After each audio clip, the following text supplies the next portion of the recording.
দেখি আজ ভদ্দলের সাথে দেখা করে টাকাটার কথা কই। আমার কাছ থেকে ধার নিছে সেই 6 মাস আগে, আজও শালা দেওয়ার নাম নাই। আজ একটা ডেট আছে, দেখি কি করে। কে রে ভদ্দল, কুটি গেছিল? তোর সাথে আমার কথা আছে। টাকাটা কি আজ দিবু? দেখতে দেখতে 6 মাস হয়ে গেল রে, তাও টাকা দিস নে, খালি ডেট দিস।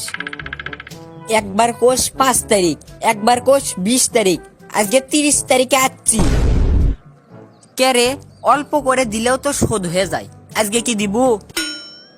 এ বন্ধু আমার আজকে দেওয়ার কথা আসলো রে, কিন্তু একটা সমস্যার জন্য টাকাটা আমি তোকে দেবার পারলো না, সেই জন্য আজকে ডেটটা মিস হয়ে গেল।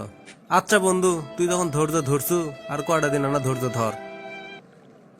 মিশে কথা কওয়ার জায়গা পাস না। তোর কি সমস্যা? বললে সমস্যা টমস্যা আমি বুঝি না। তুই তাড়াতাড়ি আমাকে টাকা দিব। তুই আমার কাছ থেকে লিছু 1 মাসের কথা কয়ে, এখন 6 মাস হচ্ছে।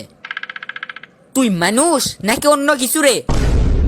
বন্ধু আগ করিস না, আমি যত তাড়াতাড়ি পাই তোর টাকার ব্যবস্থা করে দেবো। আজ আমার আনা তারা আছে, আমি তাহলে এখন আনা যাই। ওলে ঠকবাজি কথা আমার ভালো লাগে না। টাকা দিব কখন সেদে ক, শালার খালি ভাওতাবাজি। কি সমস্যা ওর সেদে তো আমাক কয় না।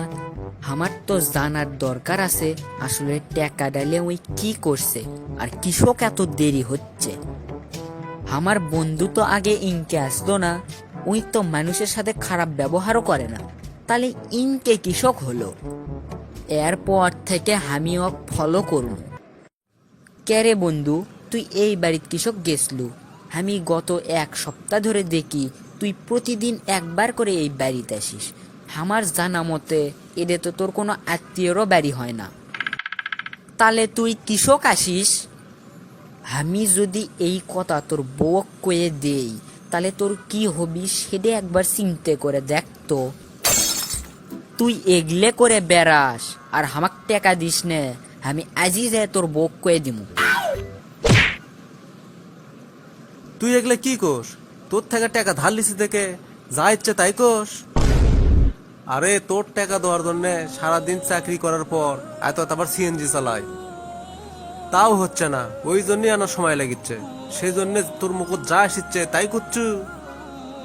তুই এই বাড়ির কথা কলু, আমি এই বাড়ির কৃষক আসি, তুই জানিস? এই বাড়িত আমার বন্ধু চলটিম থাকে, অ্যাক্সিডেন্ট হয়ে ওর 2টা পাই ভেঙে গেছে। ওর অপারেশন বাবদ টাকাগুলো সব আমি খরচ করছি, আর 2টা সংসার চালাতে আমি খুবই হিমশিমের মধ্যে পড়ে গেছি। ওই আমার থেকে টাকা নিবি না, আমি ওকে জোর করেই দিচ্ছি। আমার বেতন অল্প, তাই আমি পারে উঠতে পারছি না। তুই এত বড় মহৎ কাম করিচ্ছু, আর আমি মনে মনে তো খালি গাল পারি। আর তুই আমার বউ কয়ে দেওয়ার চাচ্ছু? দে, আমার বউ কয়ে দে। আমার বউ আমার কেলে কাজে হেল্প করিচ্ছে, বাড়ির কাজের পাশাপাশি সেলাইয়ের কাজ করে, সে থেকে যা টাকা আসে সব আমার হাতে তুলে দেয়। আমি কি ভুল করছি বন্ধু? তুই এত কষ্টের মধ্যে থাকেও ইনকে ভালো কাম করিচ্ছু। আমাক আল্লাহ যা দিছেন ভালোই দিছে, তার জন্য শুক্রিয়া।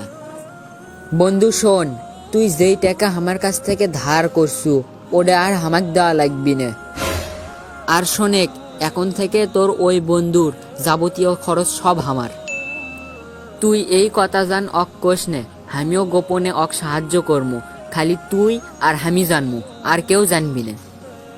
আমও তো মনে মনে খারাপ ভাবিস না রে বন্ধু, তুই যে এত মহৎ মনের মানুষ সেটা তো আগে বুঝিনি।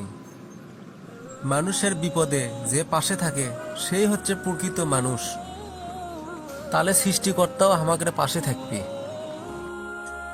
তাই আসুন প্রিয় ভাই ও বোনেরা, আমরা অন্যের যে কোনো বিষয় সম্পর্কে ভালোভাবে না জেনে মন্তব্য করব না, কারণ কোনো ধারণা অনুমান করা ভুল।